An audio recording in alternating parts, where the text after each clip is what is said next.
Hey guys, welcome back. Now we're going to have a look at locating files by name. In order to do so, you need to know about two concepts. These are absolute paths and relative paths. The rules are pretty basic, but let's go through them together right now.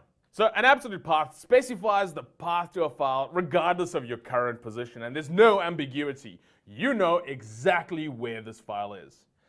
Now, absolute paths always begin with a leading forward slash. Let me give you an example. /home, /student, /foo. That is a path. Now, let's have a look at how that contrasts to relative paths. Now, relative paths never ever begin with a leading forward slash. And that is because it's relative to your current location. So you need to know the directory that you are currently located in order to calculate the relative path to a file. Now, a relative path may begin with one or more forward slashes, but we'll go through that scenario together. Now, let me give you an example of a relative path.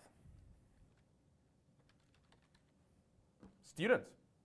Now, in order for us to go and find where the student file is or where the student directory is, we need to understand where in the file system we are.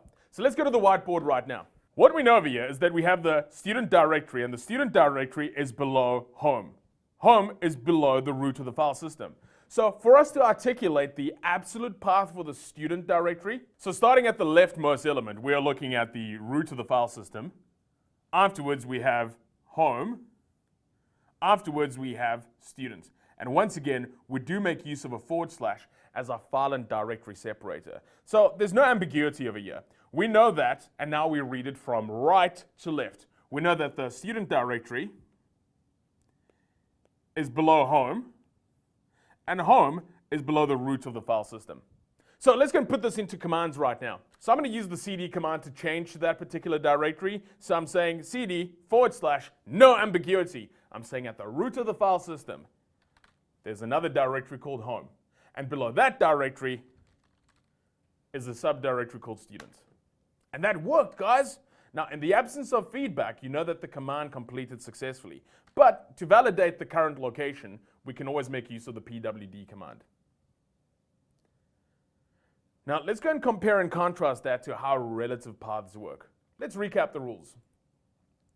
Relative paths never ever begin with a leading forward slash, and it's relative to your current location. So again, you need to know your current working directory, and it may begin with one or more periods. So I'm going to go ahead and create a directory right now called Scratch. Now, looking at that path over there, what does that tell you about the path Scratch? Yes, it's a relative path. It's not an absolute path because it doesn't have that leading forward slash. So what this is telling me over here is that inside my current directory, and we have established that I'm inside /home/student, I'm wanting to create a directory called Scratch. Now, there may be a bit of ambiguity because in order for you to determine the directory that Scratch was created in, you need to know your current directory. So let's go and change to the Scratch directory. cd Scratch. And again, I'm making use of a absolute or relative path? Yeah, it's a relative path. And the reason why it's a relative path is because it does not begin with the leading forward slash. Now, I could have typed out /home/student/scratch, and that would have worked. But a much simpler way to have referred to the directory was by typing in cd space scratch. Now, would that have worked if I was in the directory that I'm in right now? Let's go and find out. Of course not. Because what I'm saying over here is that I would like to change to the Scratch directory, and it's expecting the Scratch directory to be below my current location. And my current location is /home/student/scratch. So of course that wouldn't work. So let's have a look at the following. I'm going to create the following directory path. So I'm using mkdir-p, and I'm creating the directory A. Now, at the same time, I'm creating the directory B, then C, then D. So that entire path was created for me. Now, let's go and change into the directory C. Now, instead of typing in a absolute path, I'm going to use a relative path. So I'm going to say cd A/B/C C. Great, now that works. Now, let's say I wanted to change to the B directory. I couldn't say cd B because what I'm referring to over there is a relative path. So I'm saying that the B directory is below my current directory, and it's not. So let's go and make use of a relative path that begins with a double dot. So I'm going to say cd, change directory to where? The parent directory of my current directory. And if your goal was to change to the B directory, well, you have achieved that. cd ... does it for me.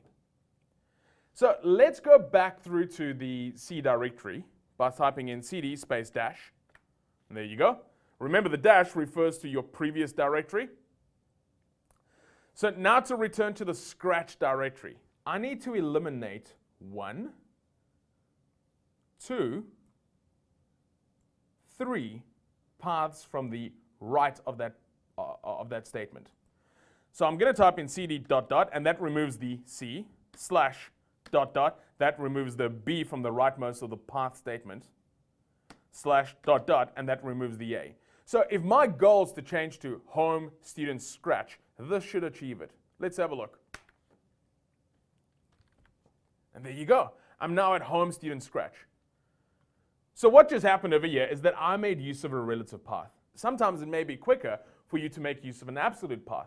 Other times it may be a lot faster for you to make use of a relative path.